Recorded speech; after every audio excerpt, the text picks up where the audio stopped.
ভারতীয় রেলওয়েতে loco pilot নিয়োগের নতুন বিজ্ঞপ্তি আবারও নতুন করে প্রকাশিত হয়েছে।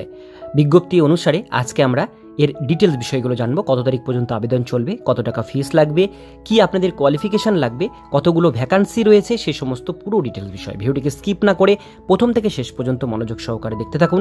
চ্যানেলে প্রথমবার হলে সাবস্ক্রাইব করে পাশের বেল আইকনটিকে বাজিয়ে রাখুন এরকমই গুরুত্বপূর্ণ হেল্পফুল আপডেটগুলো সবার প্রথমে দেখবার জন্য। তো চলুন ভিডিওটিকে শুরু করা যাক। তো বন্ধুরা, আপনারা অনস্ক্রিনে দেখতেই পাচ্ছেন এখানে ইম্পর্ট্যান্ট ডেটের মধ্যে প্রথমে ডেটগুলো দেখে নেব। অ্যাপ্লিকেশন শুরু হয়েছে 12/4/2025 তারিখে রেলওয়ে লোকো পাইলট অর্থাৎ রেলওয়ে ড্রাইভারের জন্য। লাস্ট ডেট রয়েছে 11/5/2025 তারিখ পর্যন্ত। লাস্ট ডেট এক্সামিনেশন ফিস 13/5/25 তারিখ পর্যন্ত আপনারা অনলাইন ফিস পেমেন্ট করতে পারবেন। কারেকশনের জন্য ডেট দেওয়া রয়েছে 14 থেকে 23 মে 2025 তারিখ। এক্সাম ডেট এখনও পাবলিশড হয়নি, অ্যাডমিট কার্ড ডেট এখনও পাবলিশড হয়নি।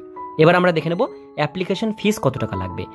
জেনারেল ওবিসি ইডাব্লিউএসদের জন্য লাগছে এখানে 500 টাকা, এসটি এসসি ফিজিক্যাল হ্যান্ডিক্যাপদের জন্য লাগছে 250 টাকা, আর অল ক্যাটাগরি ফিমেল ক্যান্ডিডেটদের, ফিমেল যদি এসটি এসসি বা জেনারেল ওবিসি যাই হোক তাদের লাগবে 250 টাকা।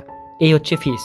আর আপনারা যদি আফটার অ্যাপিয়ার দ্য স্টেজ 1-এ এক্সামে যদি অ্যাপিয়ার করে থাকেন আগে, সেক্ষেত্রে আপনারা কিন্তু এটা অ্যাপ্লাই করতে পারেন।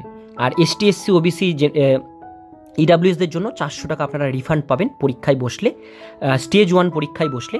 আর ST SC physical handicap female ক্যান্ডিডেটরা 250 টাকায় ফর্ম ফিল আপ করবেন, সেই টাকাটা পুরোটাই আপনারা রিফান্ড পেয়ে যাবেন স্টেজ 1 এক্সামিনেশনে বসলে। এবার আমরা দেখে নেব এখানে এজ লিমিট। আপনাদের এজ লিমিটটা 1/7/2025 তারিখ অনুসারে কিন্তু ধরা হবে।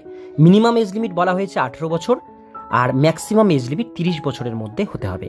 গভর্নমেন্ট রুলস হিসাবে এসটি এসসি, এসসি এসটি এবং ওবিসি যারা ক্যান্ডিডেট রয়েছেন তারা অবশ্যই বয়সের ছাড় পাবেন, ফিজিক্যাল হ্যান্ডিক্যাপরাও পাবেন।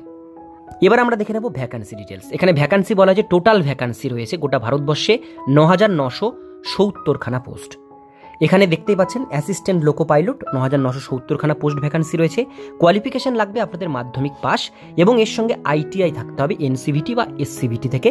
ফিটার ইলেকট্রিশিয়ান, ইনস্ট্রুমেন্ট মেকানিক, ওয়েল রাইট মেনটেনেন্স, এই সমস্ত জিনিসের উপরে আপনাদের যে কোনো একটা ট্রেডে যদি মাধ্যমিক পাশের পরে আইটিআই কোর্স করা থাকে তাহলে আপনারা অবশ্যই এই পোস্টের জন্য করতে পারেন। বা যাদের মাধ্যমিকের সঙ্গে ডিপ্লোমা করা আছে মেকানিক্যাল, ইলেকট্রিক্যাল, ইলেকট্রনিক্স বা অটোমোবাইলের উপরে, তারাও এটা আবেদন করতে পারেন। বা যাদের বিটেক করা আছে মেকানিক্যাল, ইলেকট্রিক্যাল, ইলেকট্রনিক্স, অটোমোবাইল বা ইঞ্জিনিয়ারিংয়ে, তারাও এটা আবেদন করতে পারেন। অনেক রকম অপশন রয়েছে আপনাদের কাছে।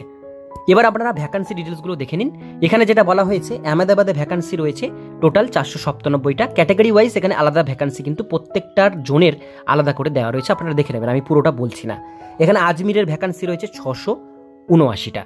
এরপরে চলে আসবো আমরা এখানে আজমির WCR, এটা NWR, এখানে ভ্যাকান্সি রয়েছে 141টা। এবার আমরা চলে আসবো নিচের দিকে, ব্যাঙ্গালোরে ভ্যাকান্সি এখানে নেই। ভূপালে এখানে ভ্যাকান্সি আপনারা দেখতে পাচ্ছেন 46টা। ভূপাল WR ভ্যাকান্সি অর্থাৎ ওয়েস্টার্ন রিজিয়নে ভ্যাকান্সি আছে 618টা। আর নিচের দিকে আসলে ভুবনেশ্বরে এখানে ভ্যাকান্সি দেখতে পাচ্ছেন, ভুবনেশ্বর ECOR ভ্যাকান্সি রয়েছে 928টা। বিলাসপুরে ভ্যাকান্সি রয়েছে 568টা। চণ্ডীগড়ে ভ্যাকান্সি রয়েছে 433টা। এবার নিচে চলে আসবো, এখানে চেন্নাইয়ে ভ্যাকান্সি রয়েছে 362টা। গোরক্ষপুরে ভ্যাকান্সি রয়েছে 100টা। গুয়াহাটিতে ভ্যাকান্সি রয়েছে 30টা। জম্মু অ্যান্ড শ্রীনগরে অর্থাৎ কাশ্মীরে ভ্যাকান্সি রয়েছে 8টা। এবার আমরা চলে আসবো আমাদের কলকাতাতে। ওয়েস্ট বেঙ্গলের কলকাতাতে এখানে ইস্টার্ন রিজিয়নে ভ্যাকান্সি রয়েছে 262টা। কলকাতা সাউথ ইস্টার্ন রিজিয়নে ভ্যাকান্সি রয়েছে 458টা। মালদা ইস্টার্ন রিজিয়নে ভ্যাকান্সি রয়েছে 410টা। মালদা সাউথ ইস্টার্ন রিজিয়নে ভ্যাকান্সি রয়েছে 24টা। তো বন্ধুরা, এইভাবেই কিন্তু এখানে মুম্বাই, মুজাফফরপুর, পাটনা, প্রয়াগরাজ, বিভিন্ন জায়গায়, রাঁচি দেখতে পাচ্ছেন, সেকেন্দ্রাবাদ, তারপর এখানে চলে আসবো আমরা ওয়েস্ট বেঙ্গলের মধ্যে আমাদের এখানে রয়েছে শিলিগুড়িতে NFR ভ্যাকান্সি রয়েছে 95টা। এখানে দক্ষিণ ভারতেও ভ্যাকান্সি রয়েছে 148টা। তো এইভাবে বিভিন্ন জোনে ভ্যাকান্সি রয়েছে। তো বন্ধুরা, আপনারা যারা আবেদন করতে চান আমি লিঙ্ক এবং নোটিফিকেশনের লিঙ্ক ডিসক্রিপশন বক্সে দিয়ে রাখবো। নোটিফিকেশন দেখে নিয়ে তারপর আপনারা অনলাইনের মাধ্যমে এটা আবেদন করবেন। আজকের ভিডিও দেখুন পর্যন্তই। ভিডিওটি কেমন লাগলো অবশ্যই কমেন্টে জানান, ভালো লাগলে লাইক করুন। আর এরকমই নিত্য নতুন চাকরির আপডেট পেতে গেলে চ্যানেলটিকে সাবস্ক্রাইব করে পাশের বেল আইকনটিকে অবশ্যই বাজিয়ে রাখুন।